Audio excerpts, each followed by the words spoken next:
Welcome back guys. तो हम लोगों को एडिशनल डेप्रिसिएशन के बारे में हम लोगों ने लास्ट लेक्चर में देखा था और उसी एक पर्टिकुलर पॉइंट से हम लोग अभी कंटिन्यू करने वाले हैं।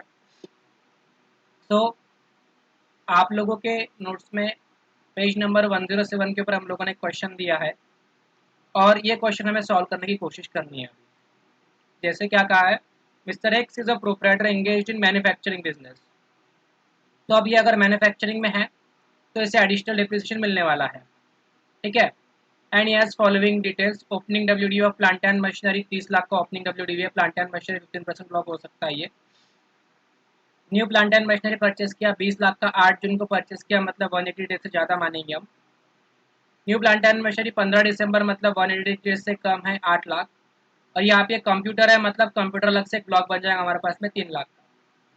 Compute amount of depreciation and additional depreciation as per the income tax act 1961, assuming that all assets were purchased by account payee check। ठीक है। चलिए सॉल्व करते हैं, हम इसको देखते हैं क्या आंसर आएगा इसका। तो हम लोग सबसे पहले लेंगे opening WDV plant and machinery block का। ये आ गया आपका 30 लाख रुपीज़ ओपनिंग डब्ल्यूडीवी। फिर एडिशन हुआ न्यू प्लांट एंड मशीनरी जो 8 जून वाला है, वो 180 डेज और मोर है, जिसका है 20 लाख। और ये नया प्लांट एंड मशीनरी होने की वजह से इसको एडिशनल डेप्रिसिएशन मिलने वाला है। यस, ये कॉलम हेडिंग्स अगर आप देखते हो, purchase date, use date, period, यहाँ पे सिर्फ एक कॉलम हमने ऐड किया एडिशनल डेप्रिसिएशन यस और नो के फॉर्मेट में, क्योंकि वो क्वेश्चन की रिक्वायरमेंट है। बाकी ये कॉलम हमने पहले भी किए सॉल्व। फिर एक न्यू प्लांट एंड मशीनरी 15 दिसंबर वाला, less than 180 days, plant and machinery new है, एडिशनल मिलेगा यस, कॉस्ट उसकी 8 लाख। फिर न्यू कंप्यूटर है, ये कंप्यूटर है। ठीक है। और कंप्यूटर कहाँ पे इंस्टॉल किया, देखिए ऑफिस प्रीमाइसेस में इंस्टॉल किया है। राइट, तो ऑफिस में मतलब ऑफिस इक्विपमेंट में मिलने वाला नहीं है, इसलिए इसके एडिशनल डेप्रिसिएशन के लिए आ गया नो, इसके प्राइस है 3 लाख। तो देखते हैं, तो plant and machinery opening WDV, इसका कुछ नहीं था, एडिशन ये हुआ। ठीक है। टोटल हो गया 58, इसका टोटल हो गया 3 लाख। नॉर्मल डेप्रिसिएशन जो लेस देन 180 डेज है, फर्स्ट वो लिया 8 लाख के ऊपर, 7.5% वो आया इतना, 60,000। देन ऑन बैलेंस 180 डेज और मोर का लिया, टोटल आ गया 8,10,000। सिमिलरली कंप्यूटर पे हम लोगों ने 40 का 20% लिया, क्योंकि लेस देन 180 डेज है, तो ये इतना आया। ये आप ही हो गया आपका नॉर्मल डेप्रिसिएशन खत्म। सिमिलरली एडिशनल डेप्रिसिएशन उन्हीं एसेट्स में मिलेगा जो एलिजिबल है, जहाँ पे यहाँ पे हम लोगों ने एस लिखा था। तो सर ये 8 जून वाली है एक, और 15 दिसंबर वाली है एक। तो 8 जून वाले के ऊपर पूरा 20% मिला हमको, एंटायर 20%, जो क्या है 40, 20 लाख पे 20%, 4 लाख। और 15 वाले के ऊपर सिर्फ 10% आया इतना। तो ये आ गया आपका एडिशनल डेप्रिसिएशन, नीचे आपका आ गया क्लोजिंग डब्ल्यूडीवी, और नीचे एक स्टेटमेंट बन गया टोटल डेप्रिसिएशन का, नॉर्मल प्लस एडिशनल। ठीक है। और ये न्यू प्लांट एंड मशीनरी जो purchase and put use on 15 December 2019 is eligible for depreciation of balance 10%, मतलब अभी अपन ने सिर्फ 10% ही क्लेम किया है। जो 10% का बैलेंस है हमारा जो बचा है, वो हम क्लेम कर सकते हैं इमीडिएटली नेक्स्ट ईयर में। This was regarding additional depreciation जो हम लोगों ने पढ़ा है। अब आगे कुछ और टर्म्स हमें देखनी है, छोटी छोटी। ठीक है। हम लोगों ने कैरी फॉरवर्ड ऑफ डेप्रिसिएशन भी देख लिया है।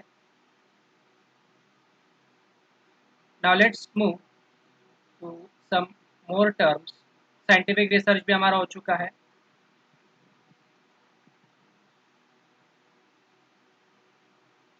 Just a second.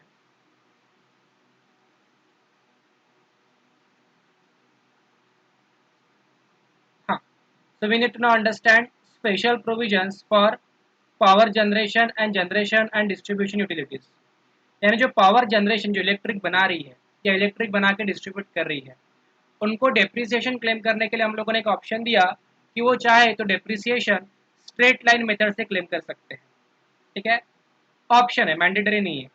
Means power generating and distributing undertaking can claim depreciation by straight line method, and if they are claiming depreciation by straight line method and they sell those asset after first year of its use, first year use करने के बाद में अगर आप asset को cell करते हो, ठीक है, तो दो चीज हो सकती है। एक तो आपको लॉस हो सकता है, मतलब आपके sales values less than WDV, या तो आपको प्रॉफिट हो सकता है, मतलब आपका sales values greater than WDV. अगर आपको लॉस हुआ तो उस एंटायर लॉस को हम बोलेंगे टर्मिनल डेप्रिसिएशन। क्या कहेंगे? Terminal depreciation. और ये पूरा का पूरा terminal depreciation will be allowed under that PGBP, मतलब प्रॉफिट एंड लॉस अकाउंट में डेबिट कर सकते हैं। ये हो गया हमारा टर्मिनल डेप्रिसिएशन, अगर क्या हुआ तो लॉस हुआ तो। और अगर वही आपने इसको प्रॉफिट में बेचा, तो प्रॉफिट में बेचने के बाद में दो चीजें होंगी कि आपका सेल्स वैल्यू डब्ल्यूडीवी से ज्यादा है बट कॉस्ट से कम है, या फिर सेल्स वैल्यू डब्ल्यूडीवी से भी ज्यादा है और कॉस्ट से भी ज्यादा है, मतलब sales value is greater than cost, sales value is greater than WDV but less than cost. ठीक है। अब इस केस में क्या होगा आप अंडरस्टैंड कीजिए, अगर sales value is greater than cost तो profit to the extent of depreciation claimed earlier, यानी कॉस्ट माइनस डब्ल्यूडीवी जो बचेगा उससे आपको होगा बैलेंसिंग चार्ज, और वो टैक्सेबल रहेगा पीजीबीपी में। और जो प्रॉफिट अब कॉस्ट होगा यानी सेल्स वैल्यू एक्सीडिंग कॉस्ट रहेगा उसे हम कहेंगे कैपिटल गेन में। और अगर sales value is exceeding WDV but less than cost, then entire profit को आप बोलोगे balancing charge taxable under PGBP. Let's understand this by example. जैसे मान लीजिए एक असेट है जिसकी कॉस्ट थी आपके पास में इतनी, ठीक है, और आपने सेकेंडरी में उसको सेल किया इतने में, सेकेंडरी में आपके डब्ल्यूडीवी इतनी और आपके अलग अलग सेल्स वैल्यू दिया, ठीक है। कॉस्ट थी आपकी 50 lakh, WDV end of the second year है 40 लाख, सेल्स वैल्यू एग्जांपल 1 में 38 लाख, एग्जांपल 2 में 46 लाख, एग्जांपल 3 में 53 लाख। तो एग्जांपल 1 में क्या होगा, 40 लाख की चीज़ आपने 38 लाख में बेची है तो लॉस हुआ 2 लाख का। ये पूरे लॉस को आपने क्या कहा, terminal depreciation allowed under PGBP. Example 2 में हमने क्या कहा, sales value is exceeding WDV, sales value कितना है 46 लाख, डब्ल्यूडीवी कितना है 40 लाख बट कॉस्ट से ऊपर नहीं है, sales value is exceeding WDV, दस प्रॉफिट कितना हुआ 46 लाख माइनस 40 लाख 6 लाख, तो उसके ऊपर आपने क्या कहा बैलेंसिंग चार्ज। थर्ड केस में 53 लाख, तो sales value is exceeding cost, बराबर है, तो इसके दो बाइफर्केशन होंगे, sales value minus cost 3 lakh का आपको होंगे कैपिटल गेन, और बैलेंस बचे हुए प्रॉफिट को क्या कहोगे बैलेंसिंग चार्ज। आई होप आप लोगों को ये क्लियर है। ठीक है, that's it from my and in this lecture, thank you.